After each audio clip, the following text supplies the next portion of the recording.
Vote দেবেন না রাষ্ট্রপতি পুরস্কার পাওয়া ইয়াসিন পাঠান। হিন্দু মন্দিরের সংস্কারে নজর কেটেছেন ইয়াসিন, পেয়েছেন পুরস্কার। ইয়াসিনের নিজের ছেলে মেয়েরই নাম বিচারাধীনের তালিকায়। বিচারাধীন তালিকায় পশ্চিম মেদিনীপুরের লক্ষাধিক ভোটার।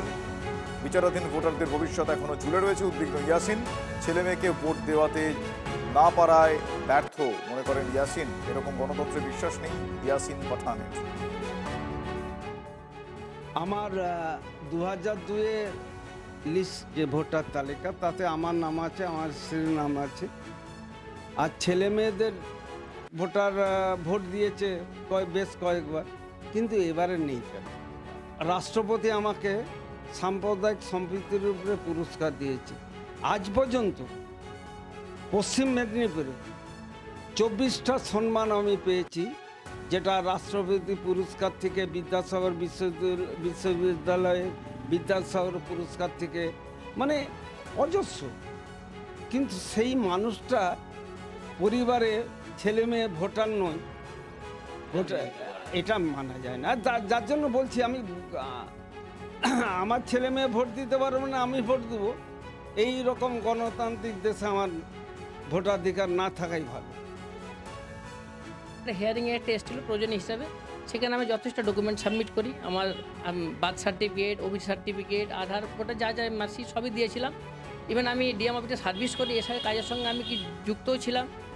ডকুমেন্ট ভেরিফিকেশনের কাজটা তখন করেওছিলাম। কিন্তু তারপরেও মানে আমাদের যে আমার নিজের নাম যে চলে আসবে, সেটা আমি নিজেও কল্পনাই করতে পারিনি কোনো দিন, যে কীভাবে এলো বা কোথায় ফল্ট হলো আমাদের ডকুমেন্টেশনে বা অন্য কিছু, সেটা বুঝতে পারিনি আমরা। এখন সেখানে ভোট ডিক্লেয়ারও হয়ে গেছে, কদিন পরে ভোটও হবে। এবার ফাইনাল লিস্ট আমাদের সাবমিটারের নাম আসবে কিনা, সেই হিসাবে আমরা খুব আতঙ্কে ভয়ের মধ্যে আছি যে ভোট সদ্য দিতে পারবো কিনা। বিজেপির কিছু নেতারা বলছেন যে সমস্ত 5টা রাজ্যে এসআইআর হচ্ছে, শুধু পশ্চিমবাংলায় অশান্তি হচ্ছে। তার কারণ একটাই, যে পশ্চিমবাংলা একমাত্র বিরোধী রাজনৈতিক দল বিজেপির, যেখানে সরকার ক্ষমতায় আছে। বাদবাকি রাজ্যগুলোনে বিজেপি সরকার ক্ষমতায় থাকার ফলে তারা সেখানে অসৎ উদ্দেশ্যটা প্রয়োগ করছে না।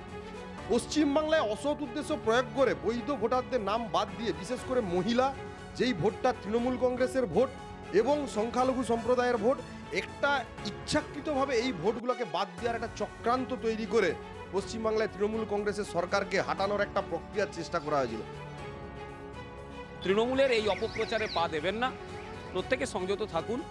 নির্বাচন কমিশন সঠিক সিদ্ধান্তই নেবেন, ভরসা রাখুন। বহু নাম উঠে গেছে, আর কিছু নাম হয়তো আছে, আশা করব সেগুলো উঠবে।